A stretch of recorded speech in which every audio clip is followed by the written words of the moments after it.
अस्सलाम वालेकुम वरहमतुल्लाहि वबरकातुह। उम्मीद है आप तमाम हजरात खैर व आफियत से होंगे। अल्लाह ताला सबको अपनी आफियत में रखे। दोस्तों, इंशाअल्लाह आज मैं आपको 5 ऐसी चीजें बताऊंगा जिनसे रोजा मकरूह हो जाता है और 10 ऐसी चीजें बताऊंगा जिनसे रोजा फासिद हो जाता है, यानी रोजा टूट जाता है। सबसे पहले बात करते हैं कि किन किन चीजों से रोजा मकरूह होता है। नंबर 1, रोजे की हालत में मुंह में थूक जमा करके रखना और फिर उसको निगल लेना, इससे रोजा मकरूह हो जाता है। मकरूह का मतलब ये होता है कि वो अमल, वो काम शरीयत में पसंद नहीं किया जाता, ना पसंदीदा काम। इससे सवाब में कहीं ना कहीं कुछ कमी रह जाती है, सवाब कम हो जाता है। लिहाजा मुंह में थूक जमा करके ना रखें, बल्कि जब भी थूक आए उसको बाहर निकाल कर फेंक दे। और यहाँ ये बात जरूर याद रखे, अगर अंदर निगल लिया तो इससे रोजा बहरहाल नहीं टूटता, रोजा बहरहाल रहता है। नंबर 2, रोजे की हालत में किसी चीज को चखना, किसी चीज का जायका महसूस करना। खासतौर से ये मसला खवातीन के लिए है, हमारी बहनों के लिए है, जो खाना बनाते वक्त चीज को चखती है, जायका महसूस करती है, नमक कितना है, मिर्च कितनी है। तो ये बात यहाँ याद रहे, अगर किसी औरत का शोहर ऐसा है कि अगर उसने उसमें नमक ज्यादा कर दिया या मिर्च ज्यादा कर दी, तो उसको इस बात का खौफ है, अंदेशा है कि वो बदतमीजी करेगा, आकर कुछ उल्टा सीधा बोलेगा, तो फिर तो औरत को इजाजत है, क्योंकि यहाँ एक उज्र पाया जा रहा है कि वो इस चीज को चख सकती है, जायका महसूस कर सकती है, चखे और बाहर फेंक दे। लेकिन अगर कोई उज्र नहीं है, किसी का शोहर ऐसा नहीं है, फिर बहरहाल बेहतर यही है कि खाने पीने की चीजों को बिल्कुल ना चखे। तो दूसरी चीज ये हुई। तीसरी चीज, रोजे की हालत में कोलगेट करना या कोयला वगैरह से, मंजन वगैरह से अपने दांतों को साफ करना, इससे भी रोजा मकरूह हो जाता है।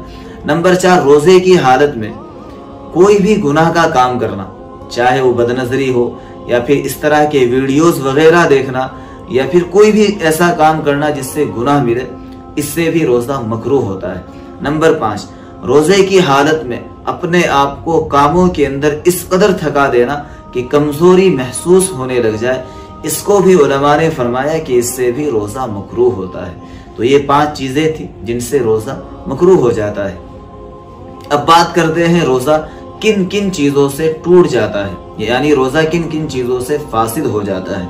नंबर 1, रोजे की हालत में जानबूझकर अगरबत्ती या सिगरेट वगैरह का धुआं अपने अंदर लेना, यानी मुंह के रास्ते से या नाक के रास्ते से अंदर धुएं को खींचना, इससे रोजा टूट जाता है, रोजा फासिद हो जाता है।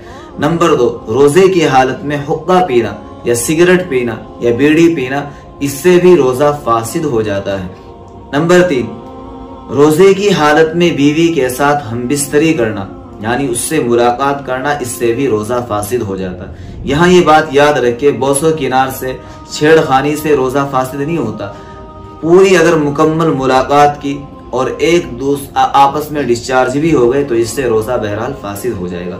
नंबर 4, हाथ वगैरह से मनी का बाहर निकालना, इससे भी रोजा फासिद हो जाता है। नंबर 5, रोजे की हालत में नाक या कान के जरिए से दवाई डालना, इससे भी रोजा फासिद हो जाता है। लेकिन इसमें जरा सा इख्तिलाफ है, बहुत से उलमा ये कहते हैं कि इससे रोजा फासिद नहीं होता और बहुत से ये कहते हैं कि इससे रोजा फासिद हो जाता है। बहरहाल एहतियात इसी में है कि नाक और कान के जरिए से दवाई ना डाली जाए, क्योंकि एहतियात इसी के अंदर है। नंबर 6, रोजे की हालत में भाप लेना, चाहे फिर वो पानी की हो या दवाई की हो, कोई सी भी भाप हो, इससे भी रोजा फासिद हो जाता है। नंबर 6, रोजे की हालत में मुंह भर कर तय करना, और ये आदमी अपने आप से जानबूझकर करे, मुंह भर कर भी हो और जानबूझकर करे, तो इससे रोजा फासिद हो जाएगा। और अगर वो उल्टी खुद ब खुद आई और मुंह भर कर हुई तो इससे रोजा फासिद नहीं होता। नंबर 7, रोजे की हालत में सर या दाढ़ी के बाल चबाना और चबाते हुए उनको अंदर निगल लेना, इससे भी रोजा फासिद हो जाता है, लिहाजा इसमें एहतियात रखें। नंबर 8, रोजे की हालत में बवासीर के मरीज का अंदर के मस्सों पर दवाई लगाना, इससे भी रोजा फासिद हो जाता है। अगर बाहर के मस्सों पर लगाएगा तो उससे रोजा फासिद नहीं होगा, अंदर के मस्सों पर अगर लगाएगा तो उससे रोजा फासिद हो जाएगा। नंबर 9, रोजे की हालत में कुल्ली करते वक्त कुल्ली के अंदर इतना ज्यादा मुबालगा करना कि उसको रोजा याद था और पानी हलक के अंदर चला गया, तो इससे भी रोजा फासिद हो जाएगा। और अगर उसको रोजा याद नहीं था और पानी बिला इख्तियार बगैर किसी इरादे के अंदर चला गया, तो इससे रोजा फासिद नहीं होता। नंबर 10 जो आखिरी मसला है और जो बहुत ज्यादा अहम है, स्पेशली खवातीन के लिए बहुत ज्यादा अहम मसला है, वो है रोजे की हालत में पीरियड्स का शुरू हो जाना। यानी रोजे की हालत में जो औरतों को माहाना खून आता है, अगर वो शुरू हो गया तो इससे रोजा फासिद हो जाएगा, रोजा टूट जाएगा। बाद में खवातीन अपने इस रोजे की कज़ा करेंगी, यानी बाद में एक रोजे के बदले में एक रोजा रखेगी। और यहाँ ये बात याद रखे कि खवातीन जब इन हालात से गुजरे तो वो कुछ खा पी लिया करे, कोई हर्ज नहीं है, बस इतना ख्याल रखे कि रोजेदारों के सामने ना खाए।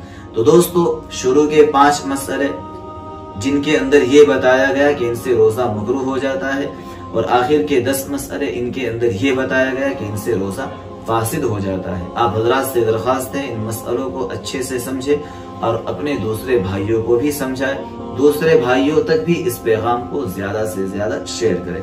अल्लाह ताला हम सबको अमल की तौफीक अता फरमाए। अस्सलामु अलैकुम व रहमतुल्लाहि व बरकातहू।